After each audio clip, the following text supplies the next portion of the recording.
네, 모닝 인사이트 시간입니다. 요일별로 전문가들의 시각 알아보고 있는데요. 금요일인 오늘은 토마토 투자클럽의 최병훈 전문가님 함께합니다.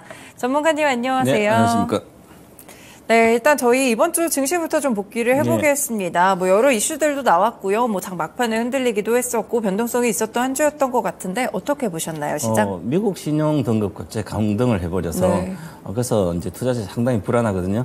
많이 올랐으니까 또 많이 수익 중인 사람도 차익 실현해야 될지. 네. 그래도 또 주가도 급등락을 특히 주도주가 급등락을 하고 있습니다. 그래서 전체적인 좀 불안한 심리가 좀 강화되고 있는 그런 상황이고요. 이번에 코스피는 이제 2,668포인트로 지난번 2,650 4월 고점을 한 번에 돌파해버려서 근데 또 신용등 강등이 있어가지고 2,590을 또 급락을 했습니다. 그래서 이 미국 장기채 등급 하향에 가 있는 어느 정도의 파급력이 있는지를 요즘 이제 이슈가 많이 되고 있는데 관련된 거 좀 분석해봐야 될 것 같습니다. 그리고요 전체적으로 보면 이제 중국이 리오퍼닝 효과 기대를 많이 했습니다. 그런데 쉽지가 않은 최근에 자이신 PMI 지표가 발표된 거 보니까 54.1로 조금 개선됐습니다. 네. 그래서 다행히 중국 관련된 주식도 조금씩 반등의 기미가 있다 이렇게 봐야 될 것 같고요. 그다음 코스닥 지수는 877까지 빠졌다가 지금 다시 952까지 다시 올랐다가 지금 그래도 괜찮은 상태입니다. 즉 7월 26일 이제 고점이 됐거든요. 956포인트가 지난번 돌파하고 그래서 이제 929포인트 돌파를 하는 게 아주 중요한 요거를 실패한 상태인데 앞으로 일주일 정도의 결정이 날 걸로 보입니다. 이걸 안착을 하게 되면 주도주가 더 강하게 좀 좋아질 수도 있고요. 그다음에 에코프로라든지 양극재 이 기업들이 전부 다 급등락을 지속하고 있어서 개인 투자자 아직까지 유동성이 많이 들어와 있는 상태라서 이제 쏠림 현상을 아직 막 빠져나가지 않은 상태라서 계속 급등을 하고 있습니다. 그리고 전반적으로 조금 좀 시장이 지난번 좀 바뀌고 있는데 그게 특히 제약이나 바이오 이쪽에 이제 코로나 하루 확진자 8만 명 이렇게 올라가면서 전체적으로 지금 시세가 양호하게 올라가고 있습니다. 특히 그래서 전체 다 올라간 게 아니라 이것도 이제 제약 바이오도 선별적으로 반등하는 걸로 보고 있기 때문에 바닥을 탈피한다 이렇게 보고 관심 있게 봐도 되지 않을까 그런 장이 전개되는 것 같습니다. 네, 그렇군요. 코스피와 코스닥 시장 그래도 종목별로 바닥에서 나오는 종목들도 몇 가지 생기는 것 같은데 수급적인 흐름은 어땠을까요? 외국인 기관이 전부 다 팔았습니다. 양시장 전부 다. 특히 기관들이 쏟아내고 있거든요. 물량을. 그 기관들이 코스피에는 1조 5,724억 일주일 만에 이렇게 팔았습니다. 그래서 지난주 수요일부터 롱 포지션도 어느 정도 이제 자익 실현을 해서 이익을 확정하고 싶어 하기 때문에 지금 7, 8월이기 때문에 연말까지 그건 어느 정도 확정해야만 또 운영사들 성과가 이끌 수 있으니까 어느 정도의 차익 실현이 주도주에서 좀 나오고 있다 이렇게 봐야 될 거고 특히 코스닥도 마찬가지고 코스닥 지난번부터 좀 많이 좀 나왔고요. 그래서 전반적으로 큰 손들 외국인 기관은 큰 손이기 때문에 큰 손들을 보면 거의 다 팔고 있습니다. 특히 외국인들은 포스코홀딩스에 많이 가서 팔았고요. 포스코홀딩스가 보면 외국인들이 계속 팔았는데 최근에는 이제 거의 일단락된 걸로 보이는데 이 포스코홀딩스 지분이 44%에서 지금 29%까지 내려왔습니다. 엄청 내려왔네요. 한 15%포인트를 팔아버렸어요. 포스코홀딩스. 오랫동안 갖고 있던 것을 다 지금 만약에 기관들도 철강주 옛날부터 한 10년 전에 사가지고 갖고 있어도 다 본전이 사왔거든요. 그래서 장기 투자하는 것도 빠져나올 수 있는 그래서 이 포스코홀딩스가 전체 외국인 이제 순매수 흐름을 다 이제 좀 깨버린 상태고요. 그리고 특히 이제 지금 외국인이 파고 있는 거 지금 보니까 삼성 SDI라든지 LG화학이라든지 LG전자 이쪽에 고성장 관련된 주식들을 조금 팔고 있습니다. 지분이 워낙 많기 때문에 해지 차원인 것 같기도 하고요. 그다음에 중요한 건 외국인이 지난번보다 네카 계속 이 시간에도 말씀드렸었는데 바닥권에서 그래서 네이버, 카카오 이런 쪽이 네이버는 최근에 급등에 공격적 사서 다시 이제 나왔지만 전반적으로 카카오도 모양이 바닥을 탈피한 모양이고요. 26일 기점으로 네이버, 카카오가 투매하다가 바로 돌아섰거든요. 그래서 전체적으로 포지션이 좀 달라진 것 같고요. 그리고 큰 손들도 조금 이제 많이 올라간 차익 실현하고 바닥권을 좀 다시 이제 사고 있는 그런 상태다. 특히 삼성바이오 같으면 소주도 좋고 전체 좋으니까 좀 사고 있는 상태에서 80만 내외 계속 좀 있는 상태입니다. 그래서 수급은 고성장주가 어느 정도 차익 실현이 많이 나오고 있구나 네. 이렇게 판단하고 개인 투자자들도 참고를 했으면 좋겠습니다. 네, 수급적인 결도 외국인 매매 동향에서 약간 바뀌었다는 점을 체크해 보실 수 있겠습니다. 그럼 오늘 이슈로는요, 이제 얼마 전에 피치가 미국의 신용 등급을 하향 조정했어요. 사실 뭐 2011년 때도 S&P 글로벌에서 이제 하향 조정하면서 좀 약간 여파가 있었던 걸로 알고 있는데 어떻게 보시나요? 이번에 피치가 신용 등급 강등을 했는데 세계적인 애널리스트나 전문가들은 말도 안 된다. 뭐 네, 아니면 그렇더라고요. 별거 신경 안 써도 된다. 이렇게 해서 긍정적으로 봅니다. 주식이 올라와 있으면 다 긍정적으로 봐요 또. 근데 일단 신용등급 글로벌 신용평가사가 S&P랑 이제 무디스, 네. 피치 세 군데인데 이 세 군데 한 군데가 어떤 정치적 이슈든 어쨌든 정치가 경제를 잡아먹을 수도 있거든요. 단기적으로. 그러면 어쨌든 낮췄습니다. 여러 가지 보고 전문가의 최고의 인정을 받던 신뢰를 받던 신용평가사가 낮췄는데 이걸 가지고 아니다. 뭐 재무장관은 자기 일이니까 가도 막 그렇게 얘기하지만 뭐 유명한 그동안 신뢰를 받았고 잘 맞췄던 그런 전문가들도 별 신경 안 써도 된다. 지금 상황이 그때 완전히 다르다. 그렇더라도 실제로는 그 신뢰하는 기관의 평가라는 것은 반드시 반영이 되게 돼 있습니다. 그래서 네. 단기적으로 반영이 어저께 뭐 그렇게 안 빠졌지만 그래도 하나의 어떤 변곡점에서 차익 실현을 시키는 빌미를 제공하는 충분한 네. 건수는 된다 이렇게 보고 좀 분석을 좀 해보겠습니다. 신용 등급을 미국 장기 국채를 AAA 뭐 미국은 장기 국채 사실은 미국이 신용 등급 하락했다고 그러면 이제 미국 국채 신용 등급 신용 국채를 안 사야 되잖아요, 그죠? 근데 오히려 안전자산이기 때문에 맞아요. 사거든요. 그래서 네네. 뭐 과거에 이제 2008년 등에 미국의 이제 은행이 거의 금융위기가 와서 은행이 거의 다 망했을 때 사실은 그때가 최고 기회거든요. 왜냐하면 미국은 1등인데 달러 이제 달러를 발권하잖아요, 그죠? 그러면 다 발행해가지고 은행을 다 갖다 돈 밀어넣으면 사실 살아나거든요.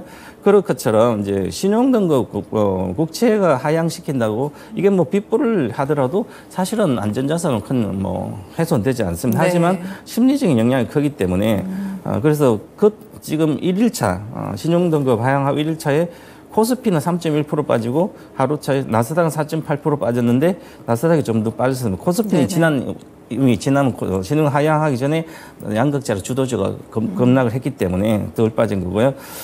그리고 2011년도 S&P가 신용등급 강등했을 때는 오히려 우리나라는 3.8% 빠지고 나스닥이 급락을 했습니다. 그리고 추세가 단숨에 빠졌다가 천천히 이제 회복했었거든요. 네네. 그래서 과거에 이렇게 2011년도 8월 달에 보면 급락을 하고 나서 그다음에 계속 등락을 하다가 나중에 이제 한참 뒤에 이제 연말부터 이제 쭉 올라가기 시작했거든요. 네. 그렇더라도 급락한 것을 회복을 못 했습니다. 그래서 지금은 우리가 급락을 5분에 적게 해가지고 지금은 이제 미국이 전체 경기가 좋은 상태거든요. 네. 그래서 이 정도의 신용등 강국으로 미국 시장을 훼손할 수는 없습니다. 그런데 이제 과연 차익 실현이 어떻게 나올지 한번 봐야 될 것 같은데요.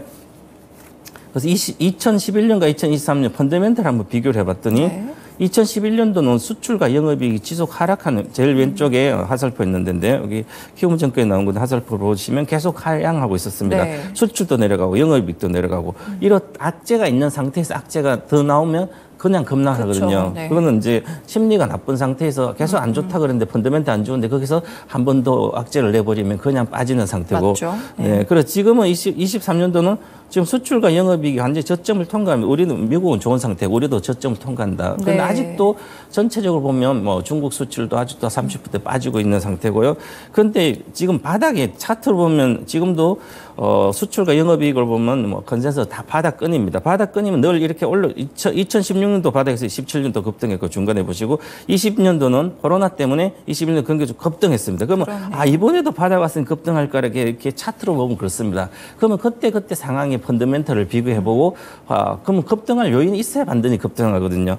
그럼 2016년도에서 17년도 급등한 것은 글로벌 경기가 2017년도 경기 하락이었거든요. 그래서 우리도 수출도 잘 되고 해서 올라간 거고요. 그럼 2020년도부터 코로나 때는 유동성이 폭발한 거죠. 돈의 네. 힘으로 올려버린 거죠. 그러니까 돈의 힘으로 올렸는데 지금은 유동성을 축소를 하고 있잖아요. 금리를 올려서 유동성 축소하고 있는 상태고 글로벌 경기 미국 빼고는 다 침체에 들어가 있는 상태입니다. 특히 우리도 그렇고요. 그럼 이게 급등할 수 있는 이제 근거가 없다는 거죠. 그러면 지금까지 대다수 이제 펀더멘털이 현재 우리 같은 경우 안 좋은 상태에서 그냥 유동성도 축소하고 유동성이 늘어나지 않기 때문에 굳이 과거처럼 뭐 해가지고 바로 올라간다 이렇게 거는 좀 무리한 논리인 것 같고요. 그래서 지금은 그렇다 보시고 그다음에 수급적인 측면을 보면 이제 우리가 수급이라는 것은 이제 매수 매도 이제 보면 수급은 항상 단기적인 주가 흐름을 시세 흐름을 이제 결정합니다. 그래서 2011년도에는 외국인 순매도세가 있었습니다. 물론 이제 기존 전체적으로 양의 상태에서 순매도세가 있었고요. 코스피는 좀 하락 중인 순매도 상태에서 그래서 이렇게 빠지고 나서 급락했다고 분석이 될 수 있지만 그때 지금은 보면 2023년도는 외국인 순매수가 현재 하고 있습니다. 그렇죠. 하고 있고 코스피 지수도 우상향했고 그런데 그러면 지금은 절대적인 누적 규모로 보면 마이너스권입니다.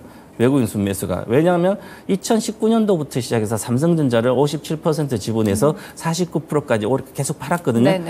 거의 8%포인트 팔았어요. 올해 다시 작년 말부터 판 거의 절반 정도 되샀습니다. 그래도 아직도 순매도 상태거든요. 거기에 이제는 포스코 홀딩스까지 공격적으로 팔았기 때문에 그러면 전체적인 규모 아직도 작년부터 보면 마이너스권이 있거든요. 그렇다는 것은 외국인이 지금 끌어올릴 수 있는 상태는 아니다. 이렇게 봐야 될 것 같습니다. 그리고 전반적으로 이렇게 수급을 보면 뭐 코스피 올라갔다고 외국인 샀으니까 올라갈 것 하는데 그러면 추세적으로 계속 외국인 사줘야 되는데 이제는 삼성전자도 멈춘 것 같고요.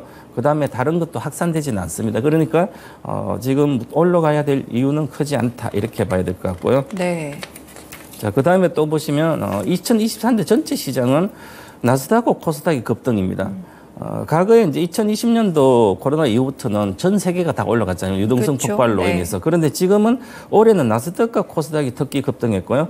그리고 전체 시장 우상향 했습니다. 했고 그런데 2023년 주도 업종은 우리나라는 2차 전지, 배터리, 전기차, 2차 전지고요. 미국은 반도체 관련된 빅테크 기업 다 반도체 관련 주식에 들어가 있으니까 반도체 또 급등해서 특히 쏠림 현상으로 유동성이 급격히 줄지는 않거든요. 워낙 많이 풀어나와서 그 돌아가는 유동성이 덜 주는 상태에서 한쪽은 몰려서 갔기 때문에 이런 쏠림 현상이 지속됐고요. 지금도 현재 쏠림 현상 돼 있고 특히 우리나라도 이제 동학개미라 그러죠. 많이 또 손해보고 나갔다가 지금 다시 들어왔거든요. 그래서 주도주가 잘 안 무너지고 있는 상태고 미국도 마찬가지고 그런데 전반적으로 신용등급 강등이 이제 나스닥도 사상 고점 그쳐 이제 우리나라 코스닥도 마찬가지. 그러니까 이제 차익 빌미를 제공해 가지고 계속 차익 물량이 나오고 안전자서 가게 된다면 추세 하락이 가능할 수도 있습니다. 그래서 그런 것도 지금 체크할 단계다 이렇게 말씀드리고요.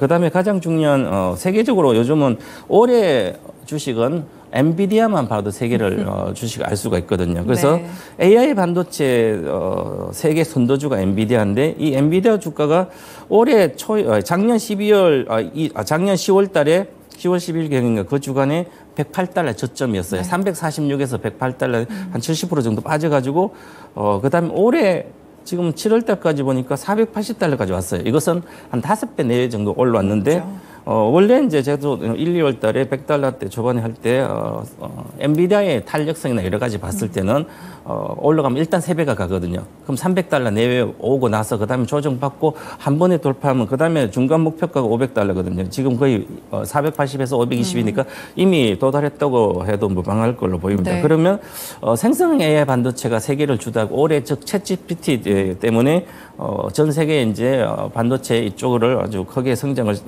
주가를 올렸는데요.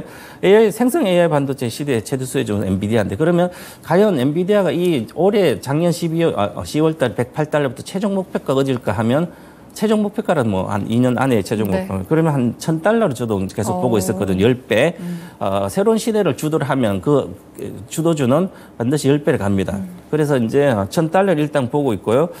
그런데 이제 요번에 한 20% 이상 엔비디아를 조정받는다면 시간이 좀 걸려서 1,000달러 갈 걸 보이고 만약에 20% 이하, 이번에 480달러에서 그 이하로 조정받고 다시 480을 돌파하면 일단 1,000달러를 보고 가야 된다. 이렇게 보고, 뭐 장기적 밑에 사신 분은 그냥 보유하면 좋을 것 같고요.